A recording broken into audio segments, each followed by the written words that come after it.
ഇന്ന് നമ്മൾ തോട്ടത്തിൽ ഒത്തിരി പേര് നമ്മളടുത്ത് ചോദിച്ചൊരു കാര്യം, തേനീച്ചയെ ഒന്ന് കാണിക്കാമോ, ഈ പൂക്കളുടെ ഇടയിലൊക്കെ വരുന്നതല്ലേ, അപ്പോൾ ഒന്ന് കാണിച്ചു തരാമോ എന്നുള്ള ചോദ്യം.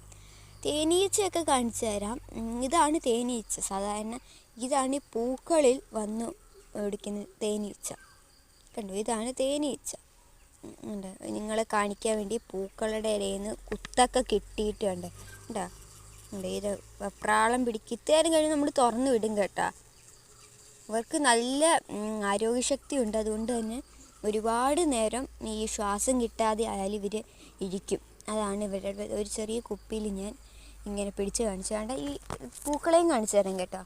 ഉണ്ട് ഉണ്ട് ഉണ്ട്, ഇങ്ങനെ ഇതിന്ന് പിടിച്ചെടുത്തത്. അയ്യോ, മാറി നിന്നില്ലെങ്കിൽ ഇനിയും കുത്തു കിട്ടും. ഉണ്ടോ, ഒരുപാടുണ്ട് ഇതിന്ന്. ഉണ്ടോ, അവരവരുടെ ജീവിതം ഇങ്ങനെ അവർ തേനുകൾ കൊണ്ട് നിറയ്ക്കുകയാണ്. ഈ തേനീച്ചയെ കാണുന്നവർക്കൊക്കെ ഇഷ്ടപ്പെടുന്നെങ്കിൽ ഒന്ന് സപ്പോർട്ട് ചെയ്യണേ. തേനീച്ചയുടെ കുത്ത് കിട്ടിയാണ്ട്, എനിക്ക് കുത്ത് കിട്ടിയിട്ടുണ്ട്, നല്ലൊരു കുത്ത് കിട്ടിയിട്ടുണ്ട്.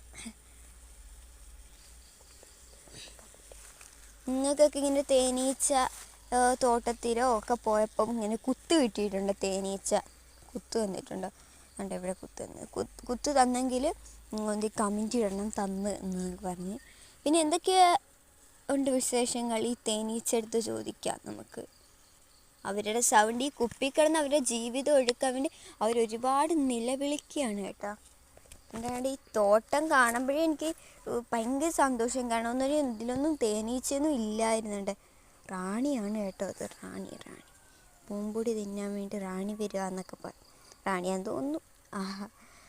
അപ്പോൾ ഇന്നത്തെ വീഡിയോ ഇത്രയേ ഉള്ളൂ. നിങ്ങൾക്ക് ഇഷ്ടപ്പെട്ടെങ്കിൽ ഒന്ന് ലൈക്ക് അടിക്കൂ, ഷെയർ അടിക്കൂ, കമൻറ്റ് അടിക്കൂ, എല്ലാം ചെയ്യണം. നമ്മളെ ഒന്ന് സപ്പോർട്ടും കൂടി ചെയ്യണേ. Tata, bye bye.